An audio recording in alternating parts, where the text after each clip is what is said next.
Cara, esse anime novo tá muito bom. Demorei um pouco pra trazer, assim como outros que eu também vou trazer nas próximas semanas. Então mesmo que saiam atrasados, quero você aqui acompanhando. Muito obrigado, deixa o like, se inscreve e deixa aquele comentário pra fortalecer o vídeo. Fora isso, aproveita, meu querido. Tamo junto. Nesse mundo, os poderes do Lorde Demônio Adormecido criaram calabouços por todos os cantos. Thunder Peak é uma equipe de rank A que transmite suas aventuras em calabouços ao vivo para o mundo inteiro. O time conta com um cavaleiro, um guerreiro, uma bruxa, uma sacerdotisa e um mago. Juntos, eles combinam suas habilidades únicas para derrotar monstros poderosos com facilidade. Eles são absurdamente populares porque têm vários membros bem fortes e com uma sinergia que dá inveja em qualquer outro grupo por aí. Mas nem tudo são flores fora dessas dungeons. Yuki, um mago de suporte rank B, chega para o grupo e avisa que vai pedir as contas. O líder da equipe, Simon, pergunta por que disso, meu mano. E o Yuki manda a real sobre a desigualdade dos pagamentos. Cadê meu dinheiro?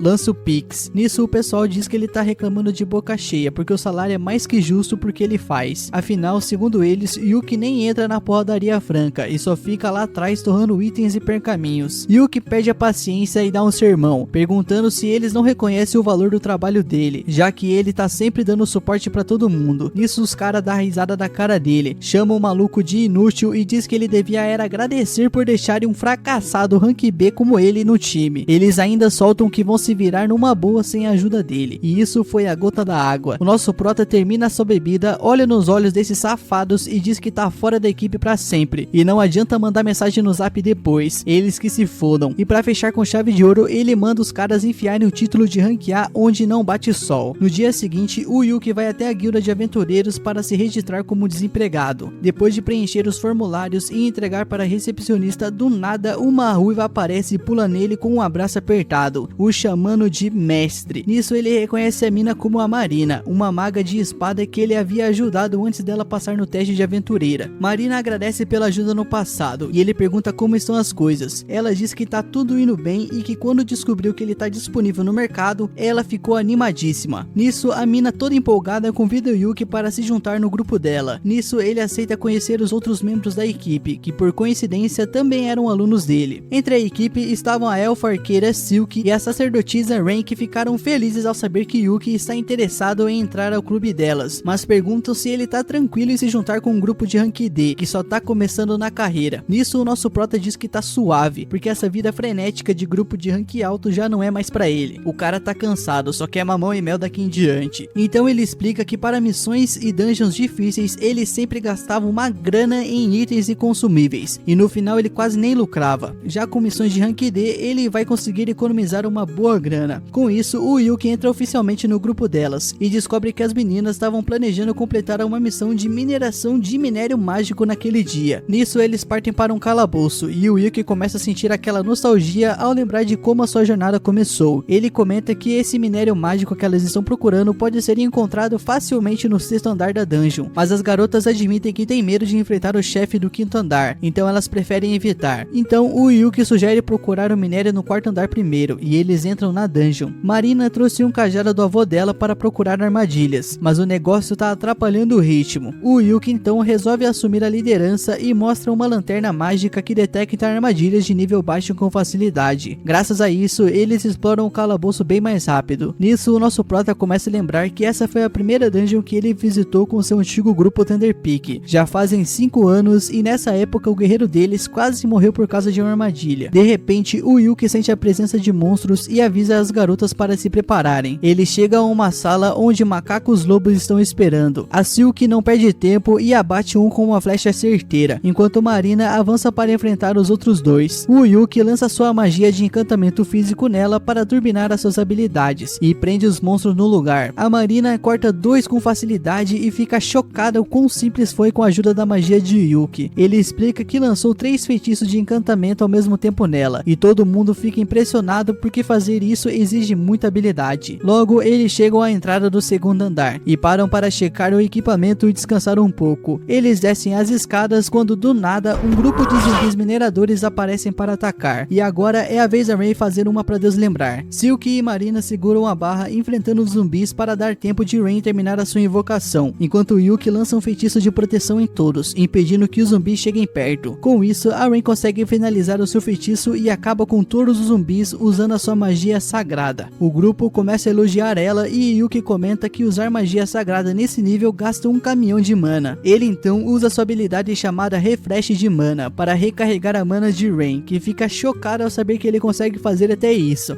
Você não sabe o que ele faz na cama, quer dizer, ela conta pro grupo que esse tipo de feitiço é super raro e só magos vermelhos como Yuki conseguem usá-lo. Com uma magia dessas, qualquer um seria aceito no grupo ranquear sem pensar duas vezes. Todo mundo fica impressionado com isso, mas o nosso prota, que é um cara modesto e humilde, fica dizendo que isso não é lá grande coisa. Eles continuam andando e o Yuki sai despejando água sagrada pelo caminho para evitar que os zumbis ressuscitem e voltem a atacá-los. A Silk, preocupada com o orçamento, comenta que isso deve ser caro pra caralho. Desculpa, pra caramba. Mas o nosso prota tranquiliza, dizendo que ele mesmo fabricou essa água. E o Yuki explica que pode usar as cinzas purificadas dos zumbis para fazer água sagrada com alquimia. Logo eles chegam no quarto andar e o nosso prota avisa que dali em diante eles podem encontrar o minério mágico. Porém, antes de eles irem mais fundo, ele sugere que todo mundo recupere as energias comendo alguma coisa. Nisso, ele simplesmente tira uma fogueira portátil da sua bolsa mágica, deixando todas as garotas novamente impressionadas. Esse cara é uma máquina de deixar todo mundo impressionado. Então o nosso prota aproveita para dar aquela moral nelas, dizendo que se elas se esforçarem, um dia poderão comprar as suas próprias bolsas mágicas. Ele então começa a preparar ovos com bacon e para completar tira uma panela mágica que simplesmente faz sopa de frutos de mar sozinha. Nisso a Rain fica tão emocionada com essa panela que os instintos de dona de casa dela começam a aflorar. O Yuki então explica que encontrou essa panela numa dungeon de alto nível, mas que foi um pesadelo para consertá-la depois. Enquanto eles comem, a Silk percebe que a comida parece estar cheia de mana extra. O Yuki dá uma risada e explica que cozinhar é basicamente alquimia, e que ele caprichou no tempero para dar aquele boost de energia para minerar. Ele colocou foi cocaína. Depois de um tempo, eles encontram um lagarto gigante de pedra com minérios grudados nas costas. O Yuki usa sua magia para desacelerar a criatura, e a Marina simplesmente manda o ataque supremo dela para finalizar o bicho. Só que depois de usar essa habilidade, a Marina tá exausta. O Yuki recarrega a mana dela e ainda dá aquele conselho de professor: porra, treina mais caralho, pra não ficar desgastado assim. Nisso, eles começam a tirar o minério das costas do monstro derrotado, mas logo percebem que isso não é o suficiente. O Yuki então sugere para eles descerem pro quinto andar e encarar o chefe para pegar o que precisam. Nisso, as garotas ficam meio assustadas, já que o chefe é uma criatura bem casca grossa, mas o nosso prota garante que vai usar tudo que tem para ajudar. Quando eles chegam à sala do chefe no quinto andar, o Yuki diz que vai enfrentar a criatura sozinho para mostrar as suas habilidades. Ele tira um artefato em forma de câmera flutuante para gravar a luta, e Marina sugere ele fazer uma live porque seria divertido. O nosso prota resolve arriscar e aceita, mas percebe que precisa de um nome pro grupo na transmissão. As garotas nervosas admitem que ainda não pensaram nisso. Então a Marina no improviso sugere o nome Clover. Ela explica que as três são como folhas normais de um trevo, e o Yuki é uma folha da sorte. Todo mundo curtiu o nome, menos eu. O Yuki pergunta se elas querem aparecer na live, mas as garotas preferem só assistir. Então ele ativa o modo live na câmera e entra na sala do chefe. Lá ele encontra um caranguejo de aço gigante e bem feio. O bicho ataca na hora, mas o Yuki desvia com facilidade. Lança 5 feitiços para cegá-lo, envenená-lo e paralisá-lo, e ainda usa uma magia gravitacional para esmagar o caranguejo em segundos. Nisso ele encerra a live nesse momento, e Marina, empolgada, corre para abraçá-lo, quase quebrando os ossos dele. Depois disso, o Yuki coloca o caranguejo na bolsa mágica e abre o baú que apareceu ao derrotar o chefe. Lá dentro eles encontram uma montanha de tesouros e mais minério mágico, e com um loot garantido pro resto da semana, o grupo volta para a cidade de carruagem. Durante a viagem, o Yuki, sempre educado, pergunta como elas avaliam o novo membro do time de uma escala de 1 a 10. As garotas estão super impressionadas com as habilidades dele, mas Yuki acha que elas poderiam ficar desconfortáveis por ter alguém mais velho como colega de grupo. As meninas logo quebram esse clima e dizem que não tem nada disso. De repente, a Silk tem uma ideia genial. Ela sugere que Yuki vire o líder do grupo, já que ele é o mais experiente e forte entre elas. O Yuki fica sem jeito, dizendo que não acha certo um novato assumir a liderança, mas as outras garotas concordam, afirmando que o grupo só foi oficialmente formado agora mesmo, quando decidiram chamar o grupo de Clover. Isso automaticamente fez o Yuki um membro fundador. As meninas insistem tanto que ele acaba cedendo e aceita ser o líder do grupo, com a justificativa de que assim pode manter todo mundo em segurança. Enquanto isso, os antigos bostinhas miseráveis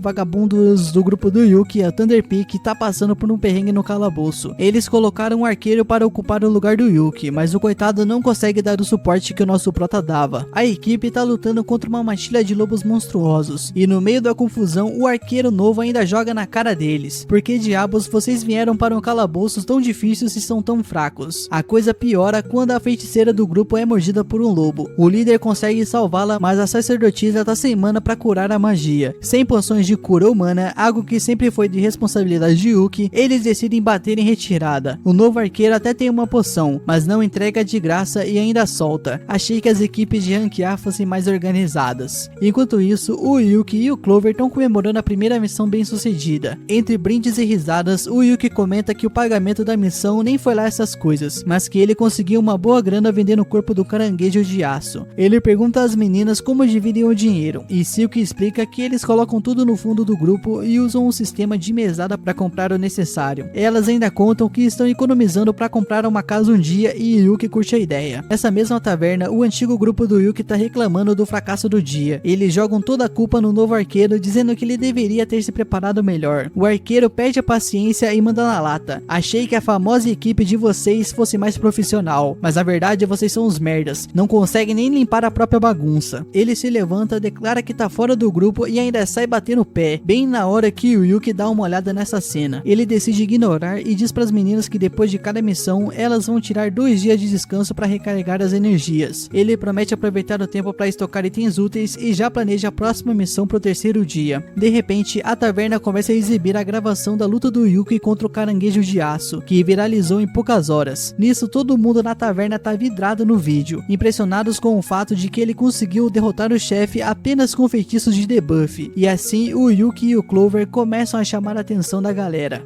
E isso deixa os antigos companheiros do Yuki bem bolados, achando que ele estava jogando na liga dos perdedores só para conseguir um KDzinho a mais. E não é só eles que estão com inveja, porque o nobre gordo e feioso também tá praguejando contra eles de longe. 3 dias depois, o Yuki chega na guilda para escolher uma missão que seja tranquila para as meninas, mas que ainda dê uma boa recompensa para elas. A recepcionista sugere uma missão de rank C, coletar pedras mágicas numa cachoeira. Ela comenta que a tarefa devia ser de rank D, mas tem uns monstros esquisitos rondando a área, então essa missão ficou mais complicada. E enquanto o Yuki tá pensando se aceita ou não, as meninas aparecem correndo e já topam a missão na hora, sem nem perguntar os detalhes. Quando a recepcionista sai para registrar a missão, o Yuki aproveita para explicar que talvez eles tenham que enfrentar monstros no caminho. Mesmo assim, as meninas não recuam. Dinheiro a mais? Ha! Pelo amor de Deus, né? É óbvio que nós vai. Nisso, o nosso prota diz para elas se prepararem e voltarem em 30 minutos. Enquanto isso, a recepcionista entrega um recibo e sugere que o Yuki faça uma live da missão, porque ele virou uma mini celebridade depois da última. O Yuki sai da guilda e logo sente que tem alguém seguindo ele. Ele atrai o perseguidor para um beco escuro e descobre que é o tal nobre feioso e invejoso. O Yuki pergunta o que esse maluco quer, e o nobre saca a espada, mandando o Yuki largar a Clover. O Yuki, já preparado para esse merda, lança um feitiço de armadilha sem ninguém notar e encara o cara, perguntando se ele tá louco de pedir pro líder do grupo se mandar. O nobre responde que encontrou as meninas primeiro e que quer entrar no grupo para ser o sugar daddy delas. Que isso, meu mano? O Yuki só consegue pensar que esse cara deve estar muito chapado de cogumelo mágico. Ele recusa na hora e começa a sair, mas o nobre tenta atacá-lo. Porém, é claro, ele tropeça na armadilha e apaga no chão. Quando o Yuki encontra as meninas, elas contam que o gorducho já tinha aparecido alguns dias antes, tentando se juntar ao grupo delas como se estivesse fazendo algum favor. Mas como ele era todo mediano nas habilidades, elas ignoraram o cara, que ficou enchendo o saco mesmo depois de levar o não. O Yuki conclui que esse cara é um tapado por sacar uma espada no meio da rua e decide denunciá-lo para a guilda quando voltarem. Depois disso, ele explica a missão para as meninas: coletar pedras mágicas. Parece fácil, mas eles podem cruzar com alguma fera selvagem. As meninas comentam que já estiveram na área há uns 2 meses e não viram nenhum tipo de monstro e nem animais por lá. E essa última parte preocupa o nosso prota. Ele explica que quando todos os animais somem de uma floresta, geralmente é porque um monstro poderoso tá na área. O Yuki diz então que na época esse monstro já devia estar por lá, mas elas deram sorte de não tê-lo encontrado. Ele avisa que vai gravar tudo quando chegarem na floresta, e se cruzarem com esse monstro, eles vão fazer uma live. Se eles vencerem, vai ser épico, mas se eles perderem, eles precisam correr. Nisso ele diz que quer que o vídeo seja ao vivo, assim a guilda pode acompanhar e mandar ajuda se necessário. Nisso eles vão pra floresta e o Yuki começa a gravar assim que eles entram. Ele vai no final do grupo, já que animais selvagens normalmente atacam por trás, e tranquiliza as meninas dizendo que tá usando uma armadura especial de bruxo que dá a ele uma defesa altíssima. Eles chegam à cachoeira rapidinho, mas o Yuki sente algo estranho e ativa a live na hora. Um segundo depois, o monstro que estava causando caos na floresta aparece, e para o desespero do Yuki é um Zarag, um monstro de alto nível que só aparece nas camadas mais profundas das masmorras super perigosas. Todo mundo entra em pânico quando o Yuki explica o que é, então ele toma a frente dizendo que precisam fugir imediatamente, porque lutar contra um Zarag é suicídio. Então o nosso prota decide ficar para trás e atrasar o monstro até que as meninas consigam escapar e a guilda mandar reforços. Porém a Marina saca sua espada e declara que não vai abandonar o nosso prota. Silk e Rain concordam com ela, e as três começam a usar as suas habilidades para tentar desacelerar o monstro e enfrentá-lo. Sem escolha, o Yuki decide deixar elas participarem da luta. Primeiro, ele encanta as habilidades físicas das três. Marina avança para segurar o monstro enquanto Rain começa a entoar um feitiço, mas acaba sendo arremessada pelo Zarag. O Yuki tenta paralisar o monstro com magia de trovão e joga vários debuffs nele, mas o bicho parece imune a tudo. Percebendo que é um monstro especial, o Yuki pede para que Marina ganhe um pouco de tempo enquanto ele prepara um feitiço poderoso. Marina segura o Zarag como pode, e Silk invoca as Dríades da floresta que amarram o monstro em vinhas mágicas. As duas estão dando tudo de si para atrasá-lo, enquanto Yuki finaliza a invocação do feitiço de nível 5, a flecha prismática. Ele avisa a Marina para recuar antes de lançar o feitiço devastador no monstro. Graças ao esforço da equipe, o Yuki teve tempo suficiente para terminar de lançar a magia de nível 5, o super destrutível míssil prismático, e com esse feitiço completo ele manda o ataque direto na cara do monstro. Quando o míssil prismático atinge o monstro, parece que não deu em nada no começo, mas logo a criatura começa a tossir sangue, e tá claro que ela se feriu bastante. Rain então manda um trovão de nível 5 para dar um choque no monstro, e enquanto ele tá paralisado, Yuki grita para Marina cortar a cabeça dele. Marina avança, ativa a espada mágica dela e Yuki joga um feitiço de ataque crítico para buffar. Resultado, um golpe só e lá se vai a cabeça da fera. E com o perigo finalmente resolvido, o Yuki cai de joelhos aliviado, sem acreditar que derrotaram o monstro sem ninguém morrer. Na cidade, a galera vai à loucura. Eles estavam assistindo a transmissão ao vivo e estão de boca aberta, principalmente com o feitiço de Yuki, que ninguém jamais tinha visto algo assim antes. Mas é claro que tem sempre aquele hater, né? Os caras não conseguem aproveitar o momento. O entretenimento nunca tá bom. E de volta à floresta, o Yuki sente uma leve tontura por causa da mana que gastou, mas tá tranquilo no geral. Ele fica feliz que deu tudo certo, mas ele sabe que a luta foi complicada demais para um grupo novato como o deles. Na real, eles só sobreviveram porque eles quebraram a banca, eles deram sorte demais. Ele avisa as garotas que vai dar uma bronca nelas depois, porque foram imprudentes demais, mas é óbvio que elas devolvem na lata, dizendo que o Yuki foi tão imprudente quanto elas, já que ele foi correndo para a luta sozinho, pronto para ir de Vasco. Ele não tem argumentos para negar isso, e só propõe que eles discutam isso mais tarde. Por agora, ele manda todos se limparem, já que estão todos suados e Marina tá coberta de sangue de Zarag. Enquanto as meninas tomam um banho no rio, o Yuki começa a montar o acampamento. Essa situação toda traz lembranças de 6 meses atrás, quando ele estava treinando o grupo de Marina. Ele ficou impressionado o quanto elas estavam se adaptando bem à vida de aventureiras, mas também sabia que tinha muito espaço para melhorar. Marina era muito desastrada, Silk era cautelosa demais e Rain era super tímida. Mesmo assim, se dependesse somente dele, ele já teria dado as licenças de aventureiras nível D para elas na época. Naquela noite, as meninas montaram a barraca, prepararam lenha e colocaram alarmes contra ataques de monstros. O Yuki assistia orgulhoso, com toda a certeza que elas seriam grandes aventureiras no futuro, mas ele nunca imaginou que acabaria entrando no chip delas pouco depois. Dias depois, o grupo tá de volta à guilda, convocado para uma reunião com o mestre da guilda. As meninas estão nervosas, achando que aprontaram alguma coisa, mas o Yuki desconfia que o papo é sobre o Zarag. Uma missão desse nível deveria ser classificada como B, mas por algum motivo ela foi marcada como D, então parece que tem investigação rolando. E é aí que o mestre da guilda, o Benhood, entra na sala, e só a presença dele já faz as meninas ficarem duras de medo. Ele vai direto até Yuki exigindo uma explicação, mas o nosso prota sabe que não fez nada de errado e diz que já entregou todas as informações relevantes no relatório. Só que o Benhood tá pouco se fudendo pra esse relatório e pede uma explicação mais detalhada. Porém, antes de começarem qualquer discussão, o nosso prota manda um Benhood baixar a bola dele, porque ele tá assustando as meninas. Marina tenta interromper, dizendo que ele não pode falar assim com o mestre da guilda, já que ele é super poderoso. Porém, na real, o Benhood tem um baita respeito pelo nosso prota, então ele nem precisa dessas formalidades todas. O Benhood pede para que todo mundo se sente e diz que já sabe o que rolou na floresta, mas quer ouvir o que o Yuki pensa sobre essa situação. O nosso prota dá então a sua opinião. Ele acha que isso pode ter sido causado por um overflow, que fez surgir um monstro bem mais forte do que o normal na área. O Ben-Hur concorda e imediatamente manda sua secretária emitir uma missão de investigação para entender melhor o que tá rolando. Os dois claramente sabem o quão perigoso pode ser um overflow, mas Marina não faz ideia do que é isso e pede para que Yuki explique. Ele então conta que um overflow é um fenômeno onde algum catalisador faz monstros de uma masmorra saírem dela. Normalmente eles ficam presos lá por causa de uma mana que flui pelo chão, mas às vezes essas algemas se rompem e os monstros escapam, causando maior caos ao redor. E isso pode ser um sinal de uma possível onda de masmorras chegando, o que só piora a situação. As garotas já ouviram falar dessas ondas e sabem o estrago que elas podem causar, destruindo cidades como fogo em palha. Se os monstros como aqueles Zarag já estão aparecendo, o tempo tá curto. O Ben-Hur então promete que vai investigar tudo a fundo para garantir a segurança das pessoas, mas antes de tudo ele se desculpa sinceramente com as garotas por colocá-las em tanto perigo. Elas dizem que ele não precisa se desculpar, já que todo mundo saiu vivo, embora admitam que sem o Yuki, provavelmente elas já estariam jogando no Vasco. Ainda assim, a live delas provou que elas são boas lutadoras, e como recompensa por terem enfrentado um Zarag, o Ben-Hur planeja promover todas elas para o rank C. Só que a promoção depende de Yuki continuar ajudando o grupo, já que ele é o rank mais alto. O Yuki estranha isso, porque ele acha que ainda é um rank B, mas aí Ben-Hur solta a bomba. O Yuki também vai ser promovido. Todo mundo que viu a live ficou impressionado com o míssil prismático que ele usou contra o Zarag, e tá na cara que ele merece subir de nível. A partir de hoje, o Yuki é oficialmente um aventureiro rank A, e depois dessa boa notícia, o Yuki e as garotas descem para comemorar com algumas bebidas. Enquanto isso, o Yuki tira a bolsa de moedas que ganhou como recompensa pela missão e entrega para Silk contar. Silk abre a bolsa e fica chocada ao ver a quantidade de moedas de ouro. Ela nunca viu tanto dinheiro junto na vida. O nosso prota então explica que apesar da missão ter sido originalmente de rank D, por causa da dificuldade ela foi tratada como rank B no final, então o pagamento veio bem mais alto. Silk começa a contar as moedas, mas encontra um papel no fundo da bolsa, com o nome de Yuki escrito. Ela entrega para ele e Yuki descobre que é uma nota de Ben-Hur pedindo desculpas por tudo que ele passou, e junto com esse bilhete tem uma moeda de platina de bônus. Essas moedas de platina são valorizadas pra caramba, então o nosso prota decide adicionar o dinheiro ao fundo do grupo. Quando Silk termina de contar, ela anuncia que todos agora têm dinheiro suficiente para comprar uma casa. Marina fica tão animada que dá um pulo e derruba as moedas da mesa. Silk também fica feliz, mas sente um pouco de culpa, já que grande parte do dinheiro foi graças ao esforço de Yuki. Mas ele diz para ela não pensar assim. Eles o fizeram líder do Clover, e é natural que o líder faça o que for preciso pelo grupo. Mesmo que ele tenha feito a maior parte, o dinheiro pertence a todos. Que foda essa atitude, hein? O grupo continua celebrando até tarde da noite. Em um momento, a Rain pergunta para Yuki se ele tem algum sonho que quer realizar. O nosso prota fica surpreso e pergunta por que ela quer saber disso. A Rain explica que agora que eles alcançaram o objetivo de comprar uma casa graças ao Yuki, ela quer saber qual é o sonho dele para que o grupo possa ajudá-la a realizá-lo também. Ele conta que quer conquistar os andares mais profundos da masmorra de Achromact Darkness. As garotas no mesmo instante cospem suas bebidas de tão chocadas. Afinal, essa masmorra é literalmente a mais perigosa que existe. Para piorar, ela tem um Abyss Gate, um artefato que é um portal direto para o submundo. O Yuki explica que Abyss Gate é exatamente o motivo pelo qual ele quer conquistar a Achromact Darkness. Rain então pergunta se ele pretende atravessar o portal para chegar até lá, mas Yuki esclarece que ele só quer ver como é o limite do mundo. Ele também conta que o tio dele tentou essa mesma missão no passado, mas ele não conseguiu chegar ao portão. Mesmo assim, Yuki cresceu ouvindo essa história e decidiu que queria tentar também, mesmo sabendo que talvez isso nunca aconteça. Marina gosta dessa ideia e sugere que todos eles tentem conquistar a Achromact Darkness juntos. Yuki, no entanto, lembra que não é tão simples assim. A masmorra é tão perigosa que só dá para entrar lá com a permissão do governo, e só equipes de rank A conseguem essa aprovação. Mesmo assim, Rain acha que seria uma boa ideia e propõe que seja o próximo grande objetivo do grupo. Todo mundo concorda e promete trabalhar duro para realizar o sonho de Yuki. Enquanto isso, as lives do Clover estão bombando cada vez mais. Atualmente, eles estão transmitindo uma luta contra uma mão morta, e com um trabalho de equipe impecável, o Rain derruba o monstro com um raio, enquanto Yuki finaliza com um scroll de pedra. A transmissão termina com todos assinando para os fãs e a guilda vibra com o sucesso deles. Todos, menos o pessoal da Thunder Peak. Fazer o que, né? Invejosos. Barry não suporta o quão popular Yuki tá ficando, já que ele só parece incrível porque tá num time de novatos. Mas Simon comenta que ouviu dizer que Yuki foi promovido a rank A recentemente, ultimamente, então talvez ele seja tão bom assim mesmo. Apesar disso, o maior problema da Thunder Peak agora nem é a popularidade do Yuki. Eles têm falhado em várias missões ultimamente, e Simon acha que é porque os novatos que contrata são inúteis e não duram nem um dia na equipe. Mas é claro, o problema não pode ser o time, não é mesmo? Falando nisso, o Simon pergunta onde tá a Jamie, e Camila explica que ela não quis sair para beber. Simon então fica irritado, já que desde a última missão que Jamie foi atacada por um lobo, ela tem atrapalhado o grupo. Enquanto isso, a Jamie tá trancada no quarto assistindo as lives do Yuki em looping. O Thunder Peak começa a perceber que talvez Yuki fosse mais útil do que pensavam. Então o Simon tem uma ideia. Já que Yuki saiu por causa de um pagamento baixo, eles poderiam aumentar a parte dele e cortar o da Jamie para compensar. Poucas horas depois, o Yuki e o resto da Clover chegam à guilda para reportar o sucesso da missão. Mas na entrada, Simon tá esperando por Yuki. Ver o Simon de novo deixa o nosso prota bem irritado. Então ele pede para as garotas entrarem enquanto ele resolve aquilo. O safado do Simon vai direto ao ponto e oferece a honra de Yuki voltar para Thunder Peak. Yuki não acredita no que tá ouvindo. Que porra você tá falando, meu mano? Mas Simon tenta manipular a situação, dizendo que o sonho de Yuki de ver o Abyss Gate só pode acontecer se ele fizer parte de um time rank A, como o Thunder Peak. Além disso, desde que Yuki saiu, o time dele está sofrendo para completar missões. Então o Simon diz que é a responsabilidade de Yuki voltar e consertar as coisas. Que cara de pau. O Yuki ouve tudo calado, mas a resposta é um belo de eu quero que você se foda. Ele e Simon podem ter sido amigos de infância, mas depois de tudo que o Simon fez, isso não significa mais nada. O Yuki não quer nada com ele e entra na guilda, deixando Simon parado do lado de fora, refletindo sobre as consequências de suas próprias ações. Reflete aí, seu porra. Enquanto isso, Basil observa tudo de longe com uma ideia sinistra na cabeça. Dentro da guilda, o Yuki encontra as garotas que perguntam o que Simon queria. Quando ele explica que Simon é o líder do antigo time dele, a Marina fica preocupada, achando que o nosso prota pode voltar ao Thunder Peak. Mas o Yuki deixa claro, nada nesse mundo faria ele voltar para aquele circo de horrores. E com isso resolvido, eles precisam reportar a missão. E depois disso, é claro, é hora de comemorar com algumas bebidas. Fala meu mano, desculpa interromper seu vídeo, só passando aqui pra falar de coisa boa. Você já pensou em ter um canal no YouTube, mas acha que é difícil ou não sabe nem por onde começar? Eu tenho algo aqui que pode te mostrar o caminho e fazer você mudar de vida, isso mesmo. Clica aqui no link da descrição e descubra como transformar essa sua ideia em realidade. A sua hora chegou, meu mano, vem comigo. No dia seguinte, Yuki chama uma reunião para contar às garotas sobre uma missão que receberam. Marina já tá pronta para partir mesmo sem saber do que se trata, mas o nosso prota manda ela sentar, calar a boca e pelo menos ouvir do que se trata a missão. Ele explica que o grupo delas foi especificamente solicitado pela Earth, e as garotas logo ficam surpresas, já que a Earth é a oficina mais famosa do país. Inclusive o arco de Silk foi feito lá, então é uma honra serem escolhidos por eles. Mesmo assim, elas se perguntam por que a Earth escolheria a Clover de todos os outros grupos. Yuki explica que a Earth está lançando uma nova linha de equipamentos para mulheres, que é tanto estilosa quanto segura. Basicamente, eles querem que Marina, Silk e Rain conquistem uma masmorra usando as novas roupas para promover a marca. Marina mal pode acreditar que elas são garotas propagandas de uma marca tão grande. É um ótimo negócio, já que vão ser pagas para conquistar a masmorra e ainda vão poder ficar com as armaduras depois. Então é claro que elas aceitam a oferta, e o grupo parte para a masmorra de ferro quando o dia da missão finalmente chega.